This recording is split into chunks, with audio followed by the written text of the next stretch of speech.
So, this is Jorge Salerno. Salerno? Yeah. Salerno, sorry. Jorge Salerno, who's autistic. He likes monitoring things, including the cloud, including stacks of Raspberry Pis with sensors. Everything. And he is going to tell us how to troubleshoot Kubernetes. Okay. So, welcome, Jorge. Thank you.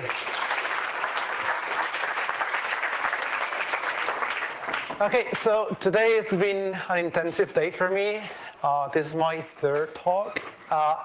Has anyone seen one of the previous ones? Can you raise hands?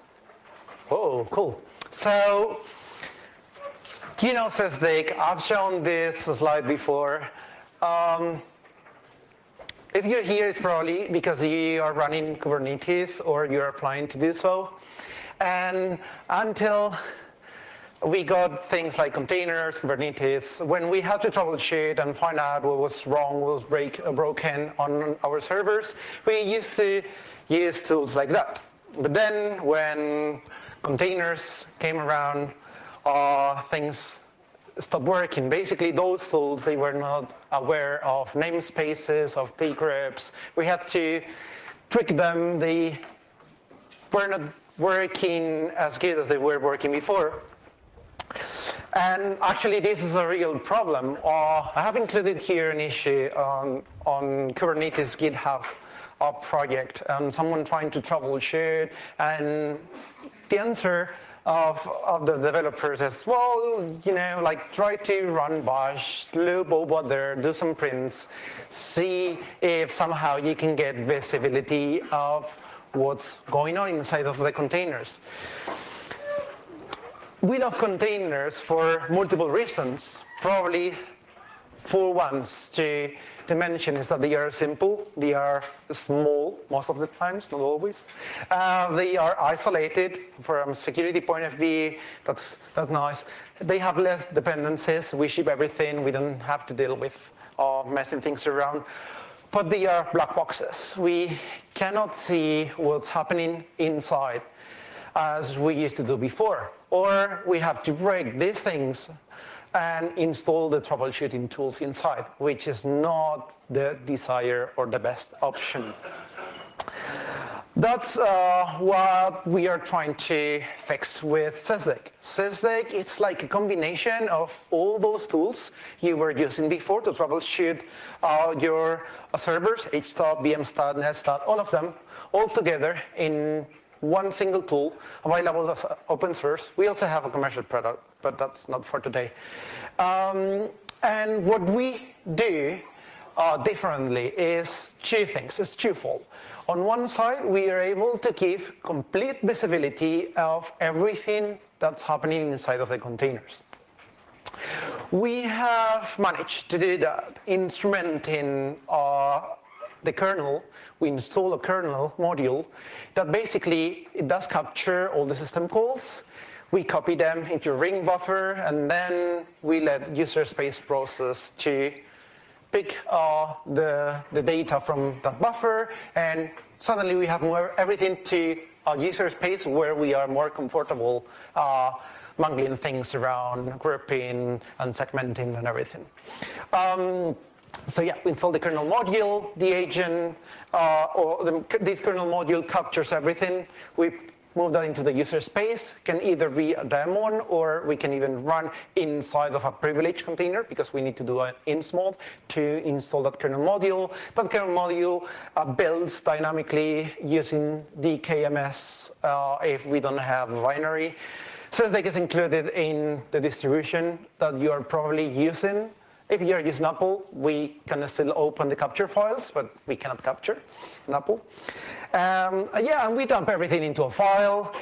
And this approach basically has some benefits, has some advantages. We discover, since that process, the SysDig can see everything happening in your host, we can automatically discover every container you run. So there is no need to instrument to configure that, oh, I have a scale up, a replica, or something, and then there is a new container, or there are less containers, and I need to reconfigure things around. Now, forget about that. No instrumentation, so there is no need to install an agent in every container or funky things like that, and full visibility. The con, or the thing that you have to pay the trade-off, is that you need to install a kernel module. If you haven't been into my previous talks, I have mentioned this. The reason I'm going to answer this, because probably otherwise will be a question that you will be making me at the end, is when we started SysDig, eBPF didn't exist as it is today. So we had no chance to use that. Has been evolving, and for a period of time, it had some limitations. So for example, we had to copy everything on the buffers, and eBPF had some limitation on the amount of data you could copy out from the system calls. There are some limitations. Those, they have been solved, so maybe in the future we change. Then the other problem with Kubernetes or with containers and microservices is that we don't have like single hosts and 1, 2, 3, a number of services running inside. Now, like we have a scheduler and it's moving things around all the time. So when we need to filter, we need to organize things, we would like to get the view like as close as this as possible, where we can say, okay, so I have my Cassandra service, or I have my Redis, and I want to filter things by that. Well, the other very cool thing we do at SysDig is we talk to your container orchestrator platform. So either if it's just plain Docker or Kubernetes, OpenShift, DCOS, Mesos, and even a bunch of other platforms, we can talk to them, understand how you are deploying containers, how you schedule them, how they are related to each other, and use that information to filter. Because at the end of the day, what SysDig can do is capturing all these events that they are the system calls with some context. So we can understand better what they are doing, filter them, and run scripts to change, generate reports, and find out what these things are doing. We can do this live, or we can dump things into a file, which is similar to TCP dump pickup files. We have container support, I have mentioned this before, and we have command line interface, but also we have a curses interface, something similar to HTOP. And this is basically everything I have for slides. Now we are moving into the dangerous part of this presentation, which is the demo. I have a very cool use case of how you can, or of a story that happened to us when running Kubernetes. I wanted to fully show it live, but there was some last minute problem with the network because it depends on something external. But no worries, because I have a system capture and I'm going to be able to show you exactly the same thing. But first of all, we are brave and we are going to show you something live. So let me move this. This terminal background, you can forget about it. It's multi-nodes, so I don't forget the things.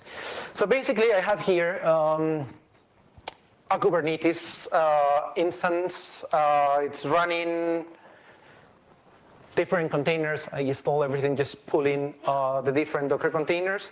And first of all, I want to show you how we can leverage, how we can use SysDig to understand how Kubernetes works. And I'm going to illustrate this with an example, a very simple example of a service. So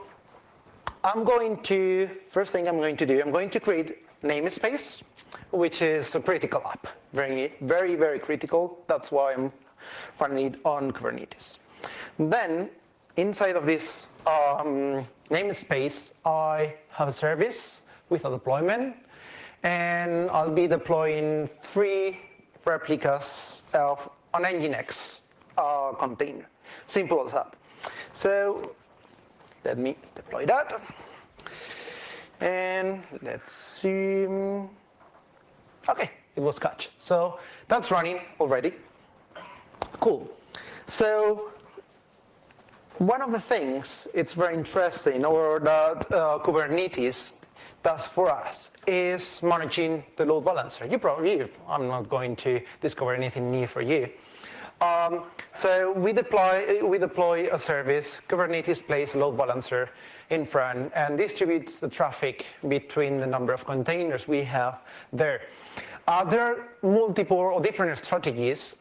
In this case, I'm just using a load balancer on one fixed IP address. We can do this with DNS round robin, but in this case, we keep it simple. So we know that our backend service gets that IP address, .241, and I got these 3 different endpoints, my Nginx pods.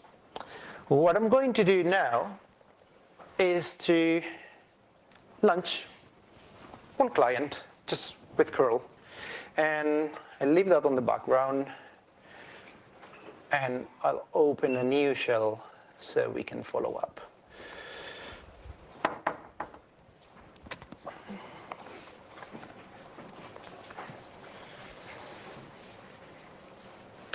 Okay, perfect. So this is my client. So now, if I do curl backend, this works. So basically, returns the default homepage for Nginx. Cool, not a surprise. But do we really know what's happening behind the scenes here? We can imagine if we read the documentation, but the first step to get familiar and to use properly a troubleshooting tool is to understand how the infrastructure really works. So what I'm going to do is to leverage SysDig for that. I told you already. So one of the things, very interesting things of SysDig is that we can use Kubernetes entities or objects to filter out things. I'm showing here the different labels we understand from Kubernetes. If you are using custom ones, we can also filter them, but these are the defaults. So pods, namespaces, like the usual stuff. What I want to do now is show you the course interface. So I'll be using SysDig. Actually, I wanted to show you this. Basically, what we do here is to tell SysDig to connect to Kubernetes API. So we know how things work inside. So these are all the processes running in my machine. This could be HTOP. Well, it's not. Because if we see here, this is probably one of the most interesting sections. They are different views that we have pre-built for you.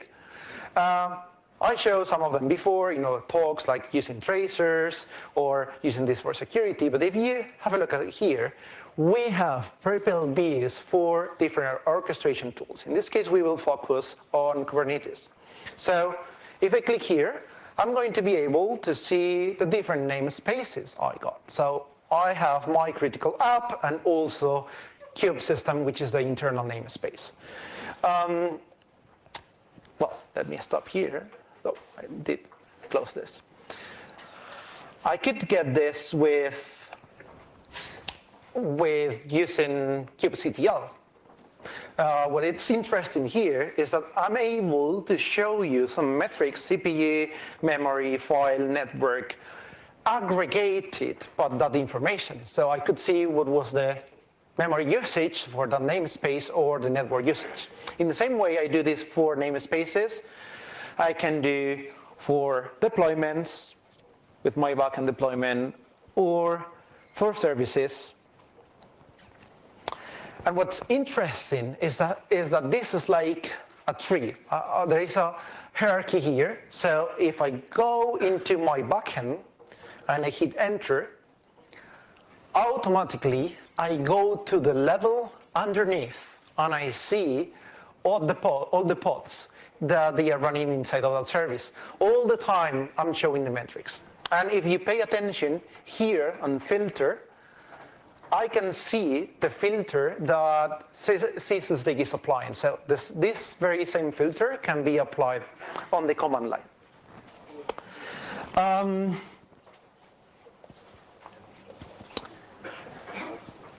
So one of the things I want to show now is, as I mentioned before, I want to understand what really happens behind the scenes when I do curl backend and how all that connection is handled, all the load balancing and everything.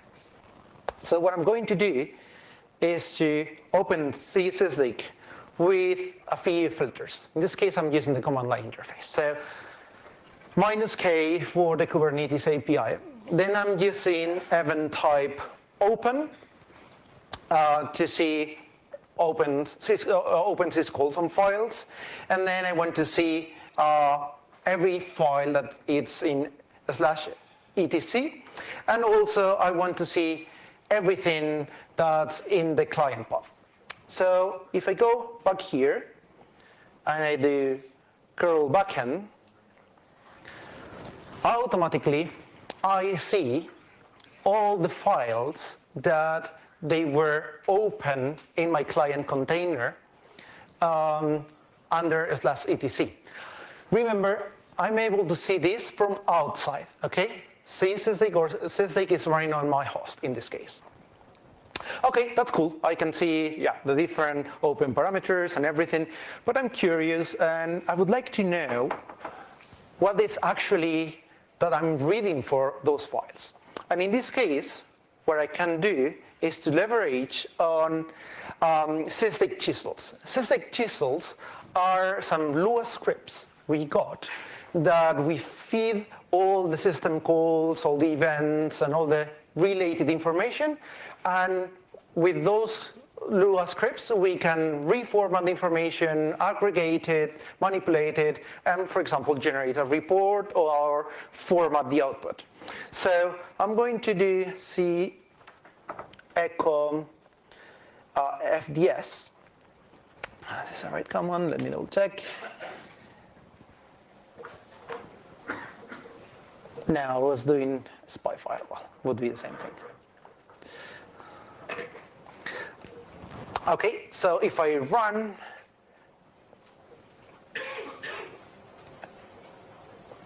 this command again, nothing happens. So probably I'm doing something wrong. Space after the C. Check. No. Spy file. Yeah, I will be using echo. I don't know why I had on my notes.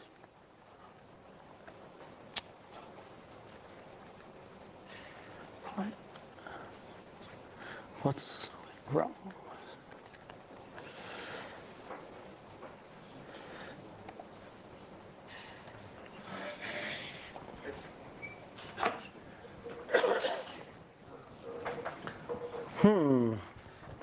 This is the first steps of the demo.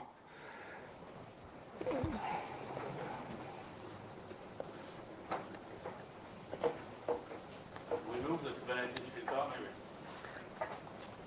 There we go. Now this is what I showed you before.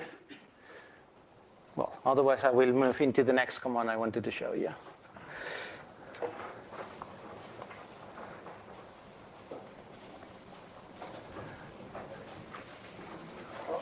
What?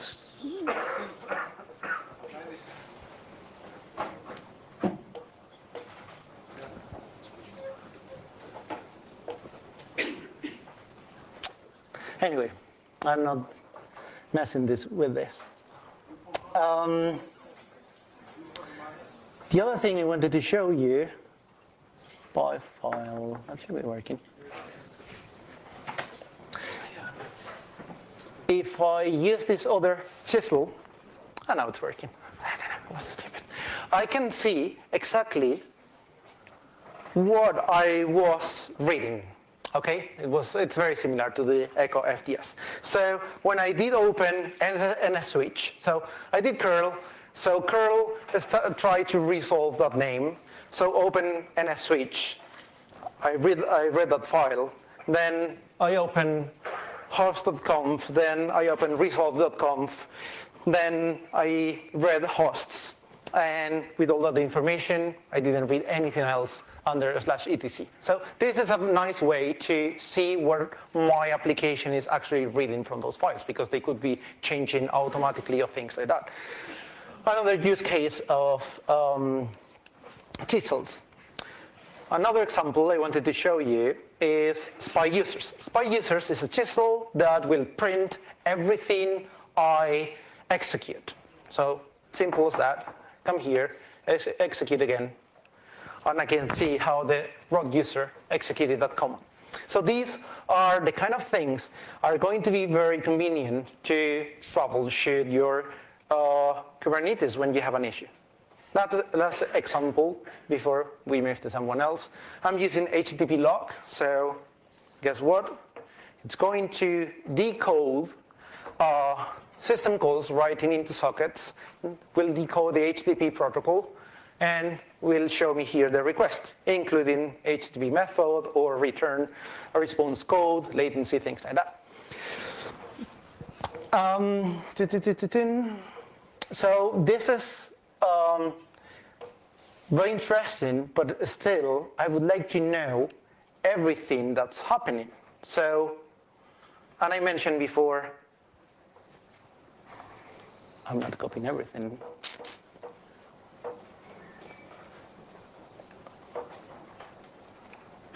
And I mentioned before, says they can see everything. So, okay, let's see everything. I'm going to explain you here this command. So again, I'm connecting to Kubernetes API.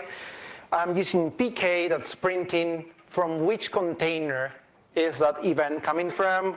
NA format the output as ASCII, and then I'm applying some filters, and I can already foresee this is going to fail. But and then I'm applying some filters. Now, that my notes, they were not as good as I thought.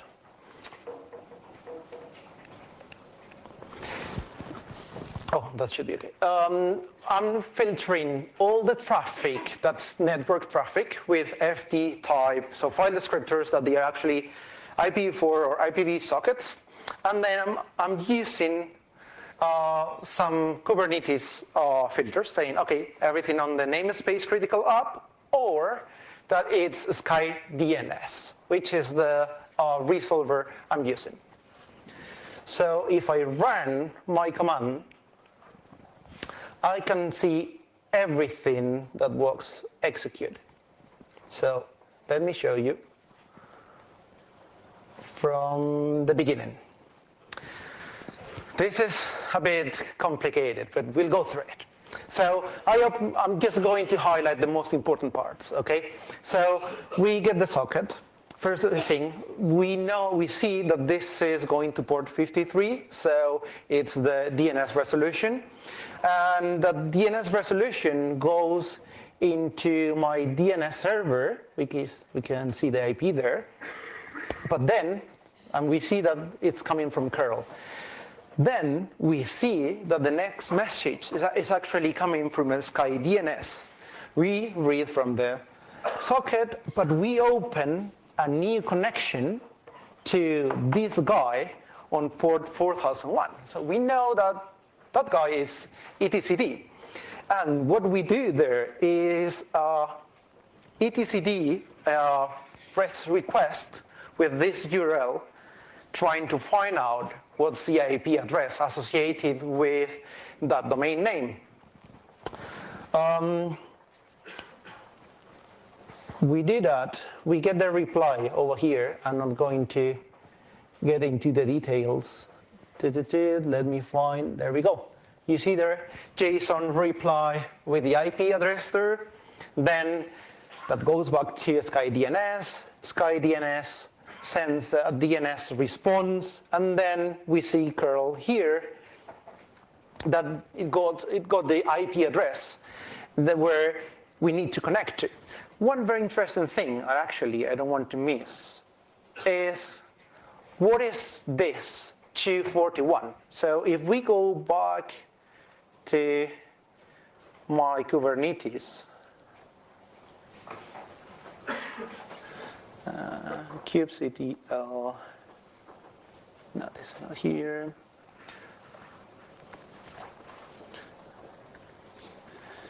kubectl inspect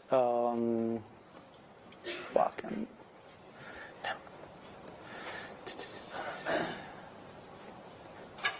Describe. We see that 241 is the IP address of the load balancer. Okay, so what etc replied was the IP address of the load balancer. Let's go back here. We see curl connecting to that IP address. Let's find it out. 53.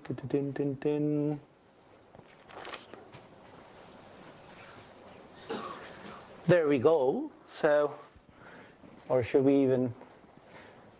So it's connecting to this API address, 241 port 80, but then suddenly, when we keep reading and we see the Nginx pod on this line, we already see that this reply, it's not coming from the same AP address. So this is different, 172.17.05, which is the IP address of the pod. This is tricky, this is thick. So we see the reply back, or we see the get, how Nginx gets the read, the get request, we do the write back, which arrives to curl, and curl prints it. Okay, so we see how the system calls. Yes, we got a question. Is it possible to export ASIC traffic as PCAP out of this tool? We don't have a way to export to, oh yes, the question was if there is any way to export to PCAP. We don't have a way now because probably, if not all, most of the filters that you can be using on TCP/DOM can be used here already. Okay, so we did this. There was, and we saw the system calls, like all the sockets and everything, writes, reads, files being read to understand the DNS resolution, but we found out that there was some changes on the IP address. And actually, if we do IP tables, we'll see how Kubernetes has one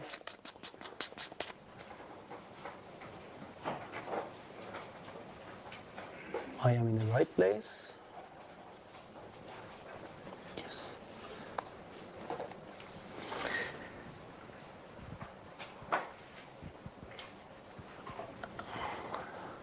This is thick here.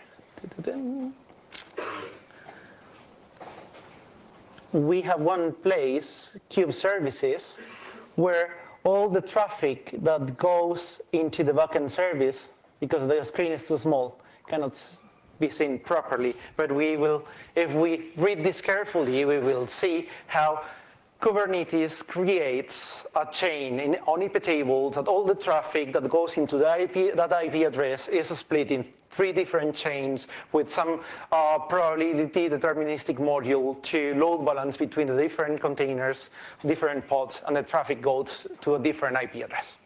Okay, that's more or less how it works. Sysdig, it's very useful for this.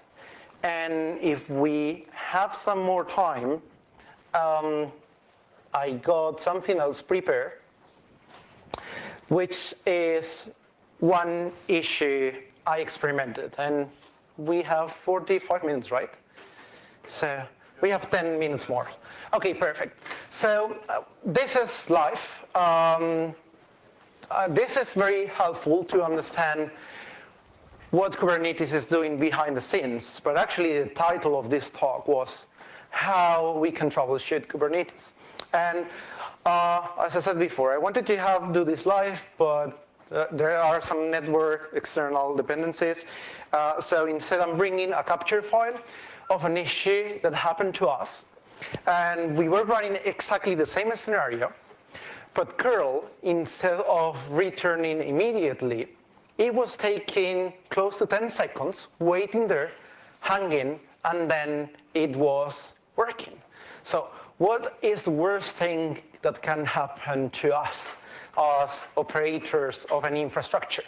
That things fails? No, that's great because we can fix it.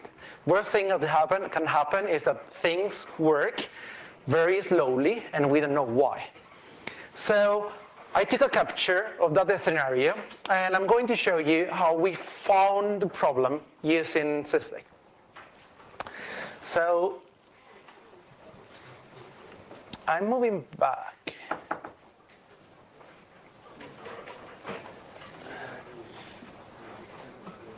Hopefully this is big enough.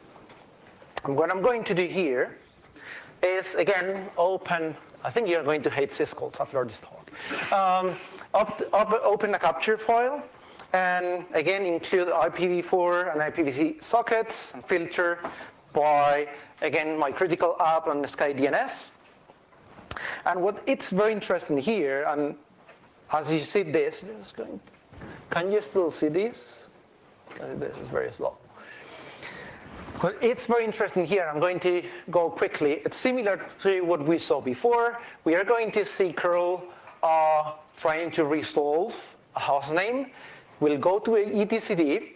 etcd will will go to SkyDNS. SkyDNS will try to resolve through etcd, and if the entry is not found in etcd, it's going to try with different search domains, and at the end we'll see that something unexpected happens. So actually, let me go through directly to the points I want to show you. So we can see that first, my request, or the request that goes through etcd, it's very, very long. Oh, sorry, I forgot since the beginning. Now, what we are doing differently is, instead of using curl backend, I'm using a fully qualified domain name because it works, or at least according to the documentation. If I use curl or any DNS, which my service SVC, then my namespace .cluster.local, Kubernetes offer that DNS entry by default. So by some reason, I see on the syscalls and all this tracing that we are crafting a very funny search, or we are searching for a very funny domain name. So it's probably search doing funky stuff. We'll see here. We do this request that obviously it's not going to be found. We'll do the request again, removing some parts of it. So the search domain, it's removing different parts, again, not found. It does it one more time with less, it's not found. So we might think that we are losing time. So the original problem was this was taking to execute around 8 to 10 seconds. But if we look at the timestamps from the beginning, this was 41 minutes, 39 seconds. And I'm here. I'm still 41 minutes, 39 seconds. So what's the problem here? Why this is not working? If we see already here, let me find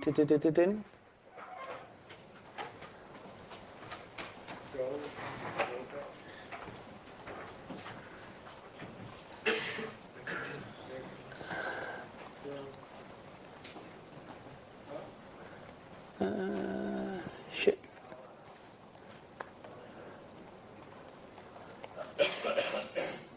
If we see already here, we start to see DNS requests that they are adding or they are appending at the end something we are not expecting. Local domain. Crazy. So let me keep searching because I want to find, and actually I want to find the last request we do here.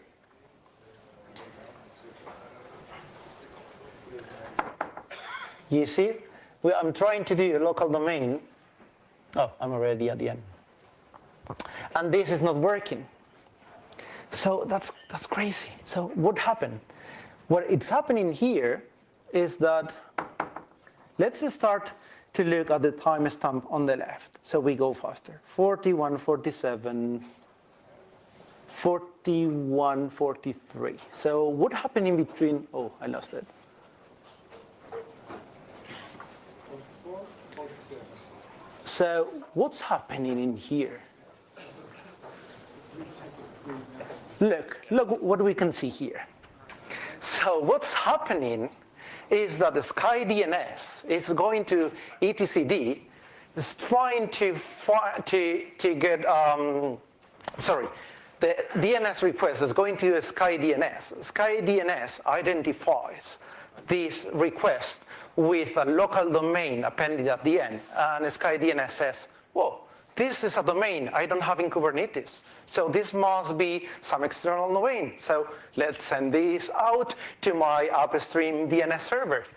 And because my upstream DNS server is not answering, so it's answering very slowly, or it's not even available, we wait for a full DNS timeout, almost 4 seconds. So this will happen one time, will happen 2 times, and will happen 3 times until libc decides that it's enough. Stop trying to remove pieces of my full search domain, and we will just try to resolve the fully qualified domain vanilla as I give it to my curl, and then obviously will work. So this is what happens at the end. So this is a very good way to, when we have different services talking to each other, how we can get visibility of things one side, the other side. Sysdig and the filters are very convenient. And you will say, well, but this was everything network. I could have done this with TCP/DAM and with more patience using my filters. I said, okay, yes, but you want to be completely sure that what was happening on your client. So, as I showed you before, Sysdig does allow not only to filter on your network traffic, but on any file descriptor. So if I'm using the Echo FDS, as I showed you before, and now I'm going to repeat it because now it will make more sense to you if I don't have the same problem I had before.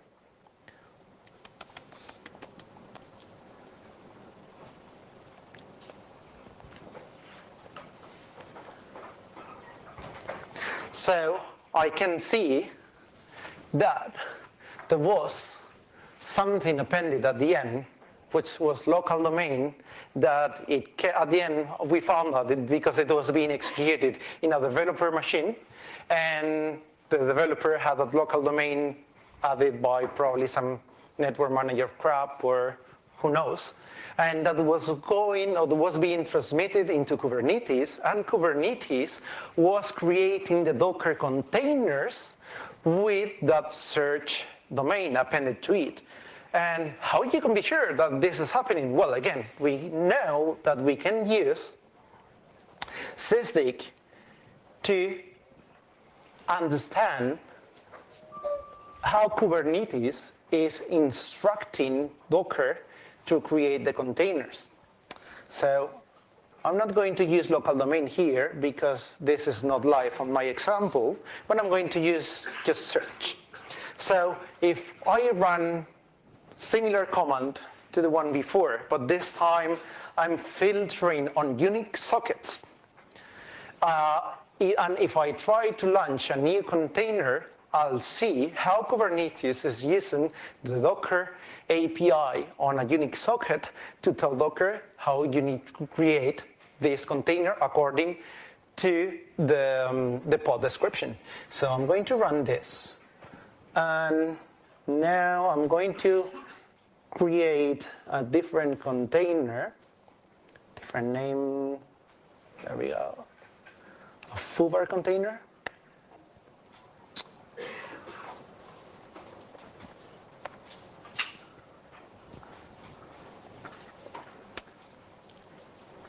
And something is failing here again. Event buffer, contain search. Well, you will have to believe me. Well, probably there is something wrong on my filtering.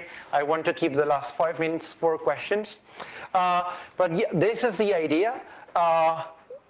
If or when you leave this talk now in 5 minutes, what I would like you to remember or to keep for Helm is that you can use SysDig to troubleshoot anywhere. You can hook anywhere on your hosts. If you compare this to other eBPF-based tools, this is way more simple to use. You don't need to know exactly what kind of system call you want to hook. You don't need to code any script. Just using something similar to what could be TCP dump, both on steroids and system call aware, you can very quickly see a lot of things. Obviously, it's not as complete as it has different use cases, but you can see network, you can see file descriptors, you can see everything that has a syscall attached. And this is everything I have for today. I'm leaving here 3 links. This very same talk, it's fully explained in the last link. So if you're very tired and you want to look at these syscalls more carefully, maybe with a beer in your hand, and more relaxed, go through it. You have the same capture, so you can play with filters yourself and everything. Totally recommended. I hope you like it. We have 5 minutes for questions now.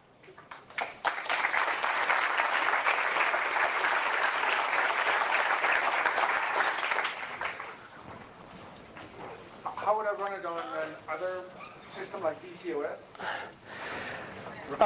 The question was, how can I run this on any system like DCOS? Well, in this case, it was a command line tool that it was installed through a package, but SysDig can be installed just pulling the container for Docker from Docker Hub. Any place where you can run a Docker container, you can run SysDig. The requirement is that it needs to be a privileged container because we need to pin the kernel module, insert it, and we need to execute in small. So that happens. If I've got multiple machines that's running, what's the best way to correlate